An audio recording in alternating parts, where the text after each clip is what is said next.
എല്ലാവർക്കും നമസ്കാരം. കൈരളി സാഹിത്യം ചാനലിലേക്ക് സ്വാഗതം. എല്ലാവർക്കും സുഖമാണെന്ന് കരുതുന്നു.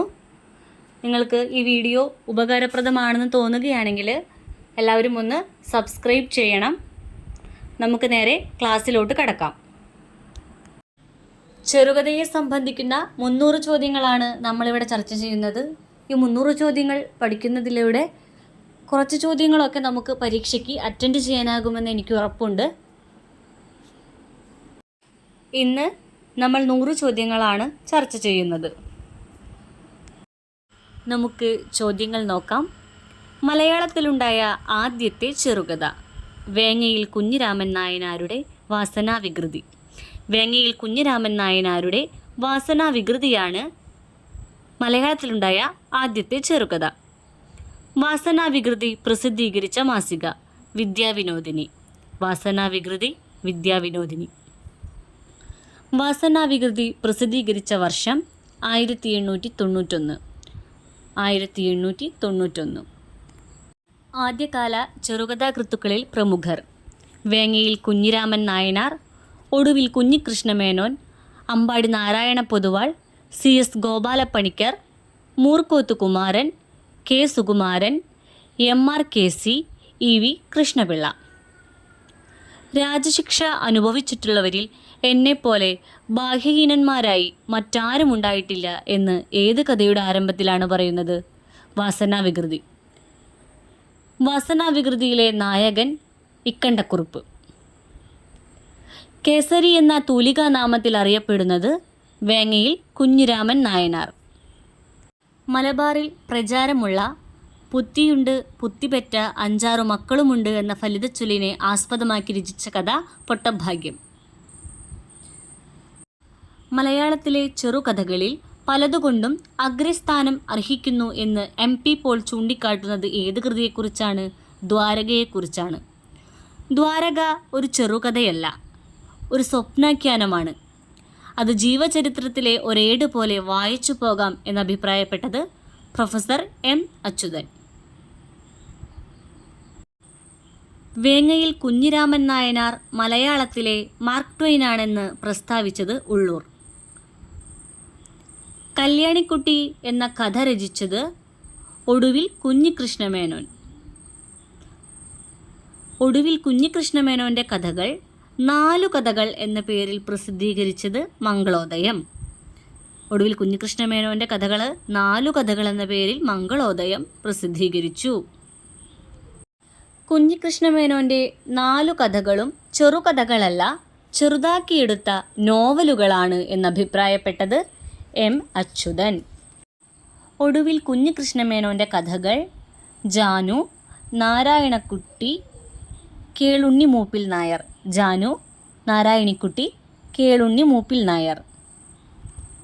കൊച്ചി കായലിൽ നടത്തിയ ഒരു സാഹസവൃത്തിയുടെ റിയലിസ്റ്റിക് വിവരണമായ മുതലനായാട്ട് എന്ന കഥ രചിച്ചത് CS ഗോപാലപ്പണിക്കർ.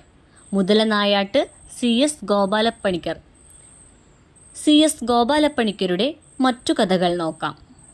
നീളം കുറഞ്ഞ കത്ത്, മേൽവിലാസം മാറി, ഇങ്ങനെ വരുമെന്ന് വിചാരിച്ചില്ല. നമുക്ക് എളുപ്പത്തിൽ നമ്മളൊരു നീളം കുറഞ്ഞ കത്ത് എഴുതി, പക്ഷെ അത് മേൽവിലാസമാണെങ്കിൽ മാറും ചെയ്തു. ഇങ്ങനെ വരുമെന്ന് വിചാരിച്ചുമില്ല എന്ന് നമ്മൾ ആലോചിക്കുക. ഇത് ഓർത്തെടുക്കാൻ എളുപ്പത്തിനു വേണ്ടി പറയുന്നതാണ്. അമ്പാടി നാരായണ പൊതുവാൾ ഭാവനാഗതിയിലും ഭാഷാശൈലിയിലും അപ്പൻ തമ്പുരാൻ്റെ അനുയായിയാണെന്ന് അഭിപ്രായപ്പെട്ടത് M. അച്യുതൻ. അമ്പാടി നാരായണ പൊതുവാൾ അപ്പൻ തമ്പുരാൻ്റെ അനുയായിയാണെന്ന് അഭിപ്രായപ്പെട്ടത് M. അച്യുതൻ. കൈനേട്ടം മാറി എന്ന കഥ രചിച്ചത് അമ്പാടി നാരായണ പൊതുവാൾ. പൊതുവാളുടെ കഥകളെ ഐതിഹാസിക കഥകളെന്നോ ചരിത്രാന്തരീക്ഷ കഥകളെന്നോ വിളിക്കാമെന്ന് അഭിപ്രായപ്പെട്ടത് M. അച്യുതൻ. കൈനേട്ടം മാറി എന്ന കഥ പ്രസിദ്ധീകരിച്ച മാസിക ലക്ഷ്മിഭായി. അടുത്ത ചോദ്യം നോക്കാം. ഒട്ടേറെ നേരം നമ്മുടെ ക്ഷമയെ പരീക്ഷിച്ചിട്ടാണ് പൊതുവാളിൻ്റെ കഥകൾ നമ്മെ മുന്നോട്ട് കടത്തുന്നത്. ഒടുക്കം ഒരു വിഭ്രമമോ വിസ്മയമോ ഉണ്ടാക്കാൻ വേണ്ടിയാണോ ഈ പാഴ്വേലയെല്ലാം എന്ന് പൊതുവാളുടെ കഥകളെക്കുറിച്ച് അഭിപ്രായപ്പെട്ടത് എസ് ഗുപ്തൻ നായർ. ഒളിപിടിച്ച കൈ എന്ന കുറ്റാന്വേഷണ കഥ രചിച്ചത് അമ്പാടി നാരായണ പൊതുവാൾ. ഒളിപിടിച്ച കൈകൾ ആരുടേതായിരുന്നു? അമ്പാടി നാരായണ പൊതുവാളിൻ്റെ. ഒളിപിടിച്ച കൈ പ്രസിദ്ധീകരിച്ച മാസിക രസികരഞ്ജിനി. ഈ ഒളിപിടിച്ച കൈ കൊണ്ട് ആരെയാണ് കൊല്ലാൻ നോക്കിയത്? രസികരഞ്ജിനിയെ. ഞാൻ തമാശയ്ക്ക് വേണ്ടി നിങ്ങൾക്ക് ഓർത്ത് വയ്ക്കാൻ വേണ്ടി പറഞ്ഞതാണ്. പോലീസും മജിസ്ട്രേറ്റും അക്കാലത്തില്ല. കയറും മുളകും കുറ്റം തുമ്പുണ്ടാക്കുവാനുള്ള ഉപകരണങ്ങളാണെന്ന് ആരും വിചാരിച്ചിരുന്നതുമില്ല. ഇത് ഏത് കഥയുടെ തുടക്കത്തിലെ വരികളാണ്? ഒളിപിടിച്ച കൈ. അടുത്ത ചോദ്യം നോക്കാം. MR കേസി രചിച്ച സാമുദായിക കഥകൾ: ഉക്കണ്ടനുണ്ണിയുടെ തറവാട്, കാലം പോയ പോക്ക്, അച്ഛൻ്റെ ഒസ്യത്ത്. ഉക്കണ്ടനുണ്ണിയുടെ തറവാട്, കാലം പോയ പോക്ക്, അച്ഛൻ്റെ ഒസ്യത്ത്. MR കേസി രചിച്ച ചരിത്ര കഥകളിൽ പ്രധാനപ്പെട്ടവ: ചങ്കരം കോത കൈമളുടെ ഡയറി, കുടിപ്പക, മച്ചാട്ടുമലയിലെ ഭൂതം. ഈ ചങ്കരം കോത കൈമൾ ഒരു ഡയറി എഴുതി അതിൽ കുടിപ്പകയെക്കുറിച്ചും മച്ചാട്ടുമലയിലെ ഭൂതത്തെക്കുറിച്ചുമാണ് പറയുന്നത് എന്നൊക്കെ ഓർത്ത് വയ്ക്കുക. കണ്ണിപ്പറമ്പിലെ കൊലപാതകൻ എന്ന കഥ രചിച്ചത് MR കേസി. കണ്ണിപ്പറമ്പിലെ കൊലപാതകൻ MR കേസി. ഭാഷയിൽ ചെറുകഥ എഴുതുന്ന സമ്പ്രദായം ഇതം പ്രഥമമായി തുടങ്ങിയത് മൂർക്കോത്ത് കുമാരനാണെന്നാണ് തോന്നുന്നതെന്ന് അഭിപ്രായപ്പെട്ടത് മൂളിയിൽ കേശവൻ. മൂർക്കോത്ത് കുമാരൻ്റെ ആദ്യത്തെ ചെറുകഥ കലികാല വൈഭവം. മൂർക്കോത്ത് കുമാരൻ്റെ ആദ്യ ചെറുകഥ ഏതാണ്? കലികാല വൈഭവം. കുമാരൻ്റേതായി 100-ൽ പരം കഥകളുണ്ടെന്നും അധികവും ദീപം മാസികയിൽ പ്രസിദ്ധം ചെയ്തതാണെന്നും പ്രസ്താവിച്ചത് ഉള്ളൂര്. ആഭരണക്കമ്പം മൂലം കുടുംബത്തിലൊരു സ്ത്രീ വരുത്തിവെക്കുന്ന കലഹത്തിൻ്റെ സരസാഖ്യാനമായ ജ്യേഷ്ഠത്തിയമ്മയുടെ ആഭരണങ്ങൾ എന്ന കഥ രചിച്ചത് മൂർക്കോത്ത് കുമാരൻ. ജ്യേഷ്ഠത്തിയമ്മയുടെ ആഭരണങ്ങൾ, മൂർക്കോത്ത് കുമാരൻ. തീവണ്ടി യാത്രയിൽ പോലീസ് ഉദ്യോഗസ്ഥൻ്റെ വേഷത്തിൽ വന്ന കള്ളനെക്കൊണ്ട് പറ്റിയ അമളി സരസമായി വിവരിക്കുന്ന കഥ കോഴിക്കോട് യാത്ര.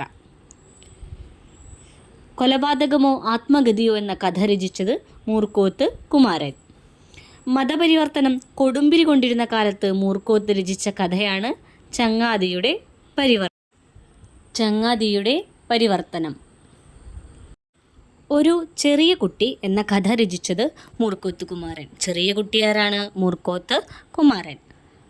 നേരമ്പോക്ക് എന്ന നിലയിൽ മനുഷ്യാനുഭവങ്ങളുടെ പ്രകാശനമാണെന്ന പദവിയിലേക്ക് ചെറുകഥാ സാഹിത്യത്തെ ഉയർത്തുകയായിരുന്നു മൂർക്കോത്ത് കുമാരൻ എന്നഭിപ്രായപ്പെട്ടത് M അച്യുതൻ. വനകുസുമം എന്ന കഥ രചിച്ചത് മൂർക്കോത്ത് കുമാരൻ. മര്യാദ ലംഘിക്കാൻ മടിക്കാത്ത കടന്ന ശൃംഗാര പ്രതിപത്തി സുകുമാരൻ്റെ കഥകളിലെ ഞാൻ എന്ന നായകൻ്റെ ഒരു ദൗർബല്യമാണെന്ന് അഭിപ്രായപ്പെട്ടത് M അച്യുതൻ. അടുത്ത ചോദ്യം. K സുകുമാരൻ്റെ പ്രധാനപ്പെട്ട കഥകൾ: സുലോചന, ഒരു പൊടിക്കൈ, ആരാൻ്റെ കുട്ടി, ആന നായാട്ട്, ഞാനും എൻ്റെ പേടിയും. സുലോചന, ഒരു പൊടിക്കൈ, ആരാൻ്റെ കുട്ടി, ആന നായാട്ട്, ഞാനും എൻ്റെ പേടിയും. സുകുമാരൻ ഒരു കഥയെ എഴുതിയിട്ടുള്ളൂ. ഒരു സ്ത്രീയുടെ സൗന്ദര്യത്തിൽ 2-3 ചെറുപ്പക്കാർ ഭ്രമിക്കുന്നതും അവളെ വശീകരിക്കുന്നതിലാവുമട്ടം ശ്രമിക്കുന്നതുമാണ് അദ്ദേഹത്തിൻ്റെ കഥ. ഓരോ കഥയിലും സ്ത്രീപാത്രം മാറുന്നുണ്ട്, പുരുഷന്മാർ മാറാറില്ല എന്നഭിപ്രായപ്പെട്ടത് ഗുപ്തൻ നായർ. കൂനിയുടെ ചികിത്സ എന്ന കഥ എഴുതിയത് K സുകുമാരൻ. കൂനിയുടെ ചികിത്സ K സുകുമാരൻ. അപ്പുണ്ണി മൂപ്പിൽ നായർ എന്ന കഥ രചിച്ചത് കുറ്റിപ്പുറത്ത് കിട്ടുണ്ണി നായർ. രണ്ടിലും നായരുണ്ട്, ഉണ്ണിയുമുണ്ട്. അപ്പുണ്ണി മൂപ്പിൽ നായരുടെ കഥയാണ് കുറ്റിപ്പുറത്ത് കിട്ടുണ്ണി നായർ. ചിരുതേയി എന്ന കഥയുടെ രചയിതാവ് ശീവൊള്ളി. ചിരുതേയി ശീവൊള്ളി. എൻ്റെ ആദ്യത്തെ ഫീസ് എന്ന കഥ രചിച്ചത് CP അച്യുതമേനോൻ. എൻ്റെ ആദ്യത്തെ ഫീസ് CPയുടെ കഥയാണ്. പാതാള രാജാവ് എന്ന കഥ രചിച്ചത് വേങ്ങയിൽ കുഞ്ഞിരാമൻ നായനാരാണ്. പാതാള രാജാവ് വേങ്ങയിൽ കുഞ്ഞിരാമൻ നായനാർ. പാത്രസൃഷ്ടി, പരിണാമഗുപ്തി, കൽപ്പനാവൈയക്തി, രസാവിഷ്കരണം മുതലായവയിൽ സാധാരണ കഥാകൃത്തുക്കളെ അതിശയിച്ചാണ് ശ്രീരാമൻ പിള്ളയുടെ സ്ഥിതി എന്നഭിപ്രായപ്പെട്ടത് വള്ളത്തോൾ. കേളിസൗധം 1-ാം ഭാഗത്തിൻ്റെ അവതാരിക രചിച്ചത് ഉള്ളൂർ. ഇ.വി. കൃഷ്ണപിള്ളയുടെ കഥകളേതെല്ലാം? കേളിസൗധം 4 ഭാഗങ്ങൾ, പോലീസു രാമായണം, ഹജൂർ പ്രണയം. ഇ.വിയുടെ കഥകൾ കേളിസൗധം, പോലീസു രാമായണം, ഹജൂർ പ്രണയം. കമലയോ വിമലയോ എന്ന കഥയുടെ കർത്താവ് ഇ.വി. കൃഷ്ണപിള്ള.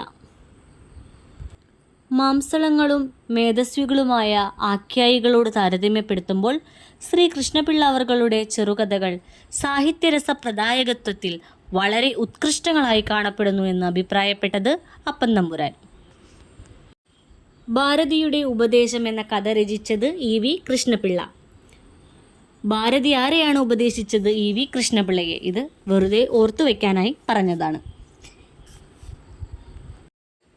ഇ.വിയുടെ സാമൂഹ്യ ജീവിത വിമർശന ദൃഷ്ടിക്കും പാത്രസൃഷ്ടി വൈചിത്ര്യത്തിനും ജീവിത സത്യദർശനത്തിനും നിദർശനമാക്കാവുന്ന ഈ കഥയ്ക്ക് ഒരു ചെറുകഥയുടെ ഏകാഗ്രതയും അവകാശപ്പെടാനാവുന്നുണ്ട് എന്ന് എം. അച്യുതൻ അഭിപ്രായപ്പെട്ടത് ഏത് കഥയെക്കുറിച്ചാണ്? നേരത്തെ പറഞ്ഞ നമ്മുടെ ഭാരതിയുടെ ഉപദേശം എന്ന കഥയെക്കുറിച്ചാണ്. തീക്കുഴിയിൽ നിന്ന് എന്ന കഥ രചിച്ചത് ഇ.വി. കൃഷ്ണപിള്ള. തീക്കുഴിയിൽ നിന്ന് ഇ.വി. കൃഷ്ണപിള്ള. ദാമ്പത്യാനന്ദം എന്ന കഥ രചിച്ചത് ഇ.വി. കൃഷ്ണപിള്ള. അതികഠിനം എന്ന കഥ രചിച്ചത് വി.ടി. ഭട്ടതിരിപ്പാട്. അതികഠിനം എന്നൊക്കെ പറയുമ്പോൾ ഭയങ്കര ബുദ്ധിമുട്ട് തോന്നുന്നില്ലേ? അതുപോലെ തന്നെ വി.ടി. ഭട്ടതിരിപ്പാട്, അതും ചെറിയൊരു ബുദ്ധിമുട്ടുണ്ട്. അപ്പോൾ അതികഠിനം വി.ടി. ഭട്ടതിരിപ്പാട്. രജനീരംഗം ആരുടെ കൃതി? വി.ടിയുടെ തന്നെ കൃതിയാണ് രജനീരംഗം. എങ്കിൽ എന്ന കഥ രചിച്ചത് വി.ടി. ഭട്ടതിരിപ്പാട്.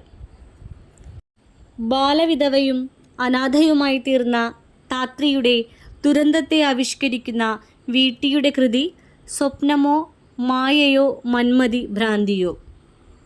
സ്വപ്നമോ മായയോ മന്മതി ഭ്രാന്തിയോ. വി.ടിയുടെ കഥകളിൽ ചൂണ്ടിക്കാണിക്കാവുന്ന ഒരു ദോഷം ആശയപ്രചരണമെന്ന ലക്ഷ്യം പ്രകടമാക്കുന്ന വാച്യപരാമർശങ്ങളാണെന്ന് അഭിപ്രായപ്പെട്ടത് എം. അച്യുതൻ. ഇനി എം.ആർ.ബിയുടെ പ്രധാന കൃതികൾ നോക്കാം. സർവസ്വദാനം, തലയിലെഴുത്ത്, മറക്കിടയ്ക്കുള്ളിലെ മഹാനരകം. മുത്തിരിങ്ങോടിൻ്റെ കൃതികൾ പൂങ്കുല, ആത്മാഹുതി, മരണത്തിൻ്റെ മടിയിൽ, വിധവയുടെ വിധി. Next question. മലയാള സാഹിത്യത്തിലെ പരാജയ പ്രസ്ഥാനത്തിൽപ്പെട്ട ചെറുകഥ എഴുത്തിൻ്റെ സ്ഥാപകനായ ഒരു മഹാകവി എന്ന് തകഴിയെ വിശേഷിപ്പിച്ചത് കേസരി ബാലകൃഷ്ണപിള്ള. സാധുക്കൾ എന്ന കഥ രചിച്ചത് തകഴി. തകഴി ഒരു സാധുവായ മനുഷ്യനാണെന്ന് നിങ്ങൾ ചുമ്മാ ഓർത്തു വയ്ക്കാം. തകഴിയുടെ പ്രധാന കൃതികൾ ഏതെല്ലാം? പതിവ്രത, അടിയൊഴുക്ക്, പ്രതിജ്ഞ, ഇൻകിലാബ്, നിത്യകന്യക, 21-ാം നൂറ്റാണ്ട്, ചങ്ങാതികൾ, മകളുടെ മകൾ, പ്രതീക്ഷകൾ, ഘോഷയാത്ര. കഥ എഴുതാൻ വിഷയമുണ്ടാകുമ്പോൾ എങ്ങനെ എഴുതണമെന്ന പ്രശ്നമുണ്ടാകും. കഥ അങ്ങനെ എഴുതിപ്പോകും. അതിനു പറ്റിയ രൂപവും ഉണ്ടാകും. ഏത് കഥാകാരനാണിങ്ങനെ രേഖപ്പെടുത്തിയത്? തകഴി. വെള്ളപ്പൊക്കത്തിൽ എന്ന കഥ രചിച്ചത് തകഴി. ഇതെല്ലാവർക്കും അറിയാവുന്ന ഒരു ചോദ്യമാണ്. ഭാര്യ പട്ടിണി കിടന്നു വഴിതെറ്റാതിരിക്കാൻ അയാൾ സ്വീകരിച്ച തൊഴിലാണിത്. ഞാൻ വക്കീലായത് മറ്റൊന്നിനാണ്. അതെ, ജീവിക്കുക എന്നതാണ് പ്രശ്നം. തകഴിയുടെ ഏത് കഥയിലെ വരികളാണ് ഇവ? ദല്ലാൾ. തകഴിയിൽ ഒരു റിയലിസ്റ്റും നാച്ചുറലിസ്റ്റും സോഷ്യലിസ്റ്റ് റിയലിസ്റ്റും സമ്മേളിച്ചിരിക്കുന്നു. പിന്നെ എന്തെങ്കിലും കൂടിയുണ്ടെങ്കിൽ അത് ഒരു സൈക്കോളജിസ്റ്റിൻ്റെ എത്തിനോട്ടമാണ് എന്നഭിപ്രായപ്പെട്ടത് എം. അച്യുതൻ. കുട്ടനാടിൻ്റെ പശ്ചാത്തലത്തിൽ ഒരു പിതൃപുത്ര ബന്ധം കൈകാര്യം ചെയ്യുന്ന തകഴിയുടെ കഥ തഹസിൽദാരുടെ അച്ഛൻ. ഇന്ത്യയുടെ വിഭജനകാലത്തിൻ്റെ പശ്ചാത്തലത്തിൽ ഹിന്ദുവും മുസ്ലിമും തമ്മിലുള്ള ബന്ധത്തെക്കുറിച്ച് തകഴി രചിച്ച കഥ കറാച്ചിയിൽ. സാഹിത്യത്തോടുള്ള കടമയല്ല തന്നോടും സമൂഹത്തോടുമുള്ള കടമയാണ് ദേവിനെ എഴുതാൻ പ്രേരിപ്പിച്ചത്. ഇത് അഭിപ്രായപ്പെട്ടത് എം അച്യുതൻ. സംഘടിത തൊഴിലാളി വർഗത്തിൻ്റെ വളർച്ചയും രാഷ്ട്രീയമായ പകയുടെ ദുരന്തവും ചിത്രീകരിക്കുന്ന ദേവിൻ്റെ കഥകൾ ഒരു രാത്രി, റെഡ് വളണ്ടിയർ. ദേവിൻ്റെ കഥകളാണ് ഒരു രാത്രി, റെഡ് വളണ്ടിയർ. സ്വർഗത്തിലൊരു ചെകുത്താൻ എന്ന മാനസികാപഗ്രഥന കഥ രചിച്ചത് കേശവദേവ്. കഥയുടെ പേര് സ്വർഗത്തിലൊരു ചെകുത്താൻ. ആ കഥയുടെ പ്രത്യേകത എന്താ? മാനസികാപഗ്രഥന കഥയാണ്. രചിച്ചത് കേശവദേവ്. ഒരൊറ്റ വാക്യം കൊണ്ട് പോലും ക്രിയാപ്രധാനമായ നിരവധി വിശദാംശങ്ങൾ നമ്മുടെ മുമ്പിൽ കൊണ്ടുവരികയാണ് ദേവിൻ്റെ രീതി. സംഭവപ്രധാനമാണ് അദ്ദേഹത്തിൻ്റെ കഥകൾ. ഒട്ടുമുക്കാലും ഇന്ന് ദേവിൻ്റെ കഥകളെക്കുറിച്ച് അഭിപ്രായപ്പെട്ടത് GN പണിക്കർ. ഇനി നമുക്ക് ദേവിൻ്റെ പ്രധാന കഥാസമാഹാരങ്ങൾ നോക്കാം. പ്രവാഹം, ഉഷസ്, ചിത്രശാല, അന്നത്തെ നാടകം, ജീവിതചക്രം, ദീനാമ്മ, ഭാവിവരൻ, കാമുകൻ്റെ കത്ത്. ദീനാമ്മയുടെ ഭാവിവരനായ കാമുകൻ്റെ കത്ത്, അങ്ങനെ ആലോചിക്കാം. അന്നത്തെ നാടകത്തിലൊരു ചിത്രശാല കണ്ടു. അവിടെ ഉഷസിൻ്റെ പ്രവാഹവും ഉണ്ടായിരുന്നു. ഇങ്ങനെയൊക്കെ ഓർത്തു വെച്ച് പഠിക്കുമ്പോൾ പെട്ടെന്ന് നമ്മുടെ ഓർമ്മയിൽ തങ്ങി നിൽക്കും. കഥ എഴുതിയതിന് ജയിലിൽ കിടക്കേണ്ടി വന്ന സാഹിത്യകാരൻ പൊൻകുന്നം വർക്കി. മലയാളത്തിൽ ആദ്യമായി രാഷ്ട്രീയ കഥകൾ എഴുതിയത് വർക്കിയാണെന്ന് അഭിപ്രായപ്പെട്ടത് കേസരി. സന്താന നിയന്ത്രണത്തിനെതിരായ മതത്തിൻ്റെ നിലപാടിനെ വിമർശിക്കുന്ന വർക്കിയുടെ കഥ ഒരു പിശാച്. വർക്കിയുടെ തിരഞ്ഞെടുത്ത കഥകളുടെ അവതാരിക എഴുതിയത് NV കൃഷ്ണവാര്യർ. വസ്തുവകകൾക്കും പൗരത്വത്തിനും സുരക്ഷിതത്വം നൽകുന്ന സ്കോട്ട്ലൻഡ് യാർഡുകൾ, അതെ സർ CPയുടെ വാഴ്ചക്കാലത്തെ അതേ വെയിൻ, അതേ പോലീസ് എന്നിങ്ങനെ അവസാനിക്കുന്ന വർക്കിയുടെ കഥ ഇടിവണ്ടി. എത്തപ്പാന്മാരുടെ ചരിത്രത്തിലെ ചിരിക്ക് ബഷീറിൻ്റെ ചിരിയോടാണ് അടുപ്പം. അവയിൽ നർമ്മം സരസമായ ഹ്യൂമർ മാത്രമാണെന്ന് അഭിപ്രായപ്പെട്ടത് M അച്യുതൻ. അതിസന്മാർഗമെന്ന രോഗം ബാധിച്ചിട്ടുള്ളവരെ കലി കൊള്ളിക്കുന്നത് എന്ന് കേസരി വിശേഷിപ്പിച്ചത് വർക്കിയുടെ ഏത് കഥയെക്കുറിച്ചാണ്? വിത്തുകാള. വിത്തുകാള എന്ന കഥ വാസ്തവത്തിൽ ഒരു മുഴുത്ത ചിരിയാണെന്ന് അഭിപ്രായപ്പെട്ടത് M അച്യുതൻ. ഒരു പ്രധാനപ്പെട്ട ചോദ്യമാണ്. ഡോക്ടറുടെ കത്തിയല്ല, മുഴുത്ത വെട്ടുകത്തി തന്നെയാണ് ഈ കഥാകാരൻ ഉപയോഗിക്കുന്നതെന്ന് ഡോക്ടർ ഗുപ്തൻ നായർ അഭിപ്രായപ്പെടുന്നത് ഏത് കഥാകാരനെക്കുറിച്ചാണ്? പൊൻകുന്നം വർക്കിയെക്കുറിച്ചാണ്. ഏതു കഥ എഴുതിയതിൻ്റെ പേരിലാണ് അന്നത്തെ ദിവാനായിരുന്ന സർ CP രാമസ്വാമി അയ്യർ പൊൻകുന്നം വർക്കിയെ ജയിലിലടച്ചത്? മോഡൽ. മറ്റൊരു പ്രധാനപ്പെട്ട ചോദ്യമാണിത്. പൊൻകുന്നം വർക്കിയെ ജയിലിലടച്ചത് മോഡൽ എന്ന കഥ എഴുതിയതുകൊണ്ടാണ്. ആരാണ്? അന്നത്തെ ദിവാനായിരുന്ന സർ CP രാമസ്വാമി അയ്യരാണ് അദ്ദേഹത്തെ ജയിലിലടച്ചത്. പൊൻകുന്നം വർക്കിയുടെ കഥാസമാഹാരങ്ങൾ ഏതെല്ലാം? വികാരസദനം, ഇടിവണ്ടി, ശബ്ദിക്കുന്ന കലപ്പ, നാട്ടുവെളിച്ചം, നിവേദനം, ആരാമം, ദാഹം, പൂപ്പാലിക, വിട്ടുപോയ കാര്യം, മോഡൽ, പൊട്ടിയ ഇഴകൾ, ഏഴകൾ. ടൈഗർ ഒരു ഭാഗ്യവാനായ പട്ടിയാണ് എന്ന് തുടങ്ങുന്നത് ഏതു കഥയുടെ ആരംഭത്തിലാണ്? ടൈഗർ. ബഷീർ എഴുതിയ കൃതിയാണ്. ബഷീർ ഒരു ഹ്യൂമനിസ്റ്റും ഒരു ഹ്യൂമറിസ്റ്റുമാണെന്ന് അഭിപ്രായപ്പെട്ടത് M അച്യുതൻ. 10 നേതാക്കന്മാരെ ആവശ്യമുണ്ട് എന്ന കഥ രചിച്ചത് ബഷീർ. 10 നേതാക്കന്മാരെ ആവശ്യമുണ്ടെന്ന കഥ ബഷീറിൻ്റേതാണ്. Why should I be free, who wants freedom ഏതു കഥയിലേതാണ് ഈ വാക്കുകൾ? മതിലുകൾ. മണ്ടൻ മുത്താപ്പ കഥാപാത്രമായി വരുന്ന ബഷീറിൻ്റെ കഥ മുച്ചീട്ടുകളിക്കാരൻ്റെ മകൾ. ആനുകാലികങ്ങളിൽ തുടർക്കഥകളായി പ്രസിദ്ധീകരിച്ച ബഷീറിൻ്റെ കഥകൾ ആനവാരിയും പൊൻകുരിശും, സ്ഥലത്തെ പ്രധാന ദിവ്യൻ. ഇനി നമുക്ക് ബഷീറിൻ്റെ പ്രധാന കഥാസമാഹാരങ്ങൾ പരിശോധിക്കാം. ഓർമ്മക്കുറിപ്പ്, പാവപ്പെട്ടവരുടെ വേശ്യ, വിശപ്പ്, വിഡ്ഢികളുടെ സ്വർഗം, വിശ്വവിഖ്യാതമായ മൂക്ക്, അനർഘ നിമിഷം, ചിരിക്കുന്ന മരപ്പാവ, ജന്മദിനം. പുസ്തകങ്ങളെക്കാൾ പരിസരങ്ങളെയാണ് താൻ ആശ്രയിച്ചിട്ടുള്ളതെന്ന് പ്രസ്താവിച്ചത് കാരൂർ നീലകണ്ഠപിള്ള. തിരുവാതിര എന്ന കഥയുടെ കർത്താവ് കാരൂർ നീലകണ്ഠപിള്ള. മലയാളത്തിലെ ഏറ്റവും നല്ല 10 ചെറുകഥകൾ തിരഞ്ഞെടുക്കുവാൻ എന്നോട് ആവശ്യപ്പെട്ടാൽ ചെകുത്താൻ എന്ന കഥയും പട്ടികയിൽ ഉൾപ്പെടുന്നതിന് എനിക്ക് രണ്ടാമതൊന്നും ആലോചിക്കേണ്ടി വരില്ല എന്ന് പ്രസ്താവിച്ചത് MP പോൾ. ചെകുത്താൻ എന്ന കഥ എഴുതിയത് ആരാണ്? ഒന്ന് താഴെ കമൻറ്റ് ചെയ്യണം. മലയാള ചെറുകഥയുമായി ബന്ധപ്പെട്ട ആദ്യത്തെ 100 ചോദ്യങ്ങൾ ഇവിടെ പൂർത്തിയായി കഴിഞ്ഞു.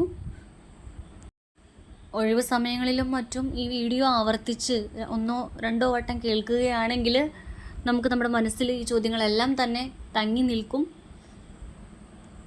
ഇനി അടുത്ത 200 ചോദ്യങ്ങൾ ഉടനെ തന്നെ അപ്ലോഡ് ചെയ്യുന്നതാണ്. ഇനി നമുക്ക് അടുത്ത വീഡിയോയിൽ കാണാം.